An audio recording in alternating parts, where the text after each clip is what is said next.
Coucou mes loulous, c'est Nunaya et aujourd'hui on se retrouve pour le 5e jour de mon vlog à Tokyo. Pour mon dernier jour, je suis retournée à Harajuku puisque c'est un quartier que j'aime très particulièrement.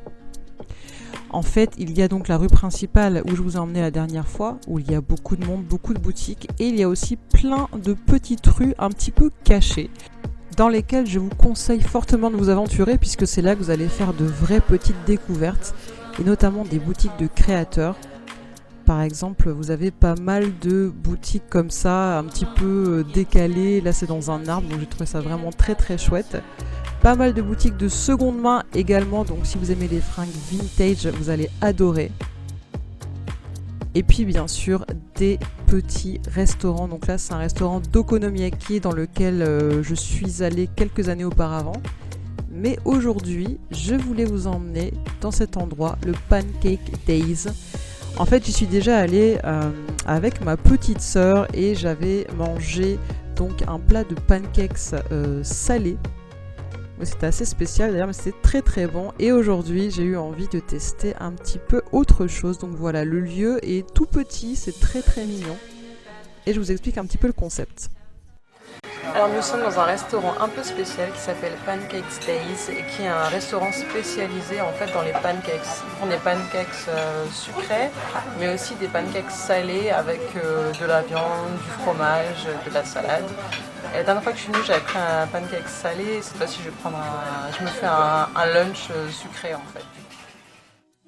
Alors voilà la carte, c'est très mignon et donc vous avez le choix entre des pancakes salés et sucré. C'est vrai que ça paraît un petit peu bizarre de manger des pancakes salés, je sais pas ce que vous en pensez, mais je vous laisse admirer ce que j'ai commandé et je pense que vous allez saliver.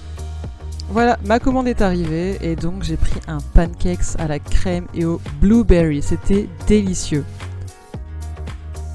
Et la petite touche très sympa à la fin du repas, c'est adorable. Nous voilà de retour à Shibuya. Et nous sommes dans le grand magasin de disques Tower Records qui fait, je crois, 8 à 9 étages. Enfin, c'est absolument énorme. Je vous laisse regarder un petit peu à quoi ça ressemble. Et c'est comme ça à chaque étage.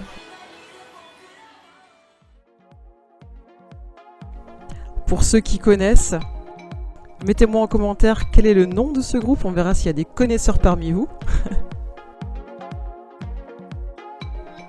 Voilà, donc là on est à un autre étage, ça n'en finit jamais, c'est énorme, je ne sais pas combien d'heures j'ai passé là-dedans, c'est assez incroyable. D'ailleurs j'avais repéré ce petit groupe de japonais et je ne me souviens plus du tout du nom de l'artiste, donc si vous connaissez, un message dans les commentaires s'il vous plaît. Et bien sûr il y a un étage dédié à la K-pop.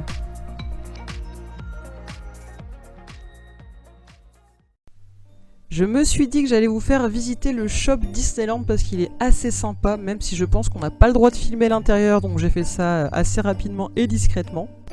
Donc voilà à quoi ressemble l'entrée du magasin, c'est vraiment super mignon et il y a plusieurs étages, donc je vais vous emmener à l'étage également.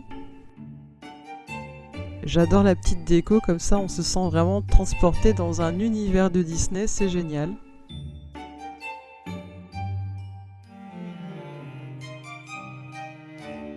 Donc en fait, à chaque étage, vous avez un thème, un univers différent. C'est vraiment super super mignon. Et je suis sûre qu'il y a des fans Disney parmi vous.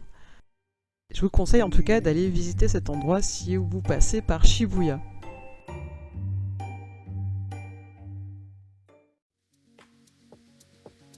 On va passer aux choses sérieuses puisque là je vais vous emmener dans un endroit vraiment symbolique de Shibuya qui est le Shibuya 109, un magasin absolument immense, oui tout est immense en fait au Japon, hein, pour les filles, et il existe aussi un Shibuya 109 Men, même principe, c'est un shopping mall où il y a des magasins pour les hommes sur plusieurs étages.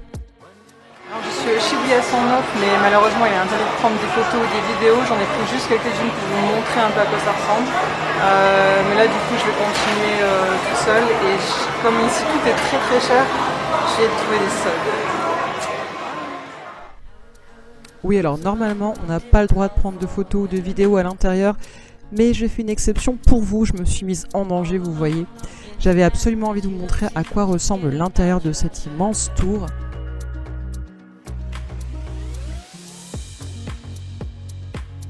Vous avez donc des boutiques de différents styles sur 6, 7, 8 étages. Sachant que le dernier étage, c'est des restaurants. Mais vous avez largement de quoi faire, hein, je vous rassure. Chaque étage a son propre thème, donc vous pouvez trouver des choses très kawaii, mais des choses aussi très rock'n'roll ou très sexy, ça dépend, il y a un peu de tout. Et bien sûr, de quoi vous remplir la panse avec de délicieuses petites choses toutes mignonnes, dans un décor toujours très sympa, très japonais.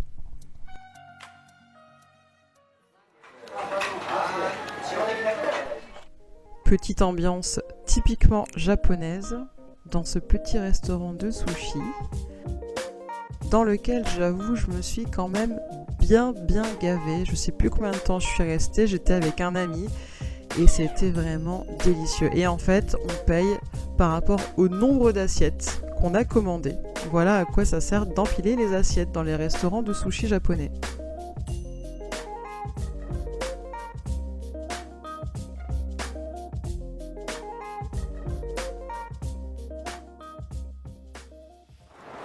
Voilà, mon séjour se termine. J'espère que ça vous a donné envie et que vous viendrez visiter Tokyo un de ces jours. Je viens de quitter la guest house et on m'a donné un petit cadeau. Ah, c'est trop mignon avec un petit mot derrière. Et maintenant, direction l'aéroport de Narita pour Séoul.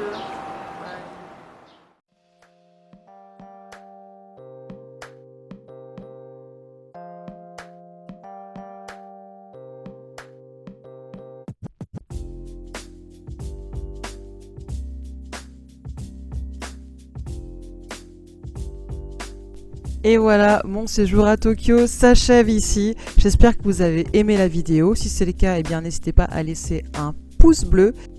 Et puis surtout, abonnez-vous à ma chaîne pour ne rater aucune vidéo. Et puis suivez-moi sur les réseaux sociaux également. Je vous fais plein de gros bisous et on se retrouve très bientôt. Bye!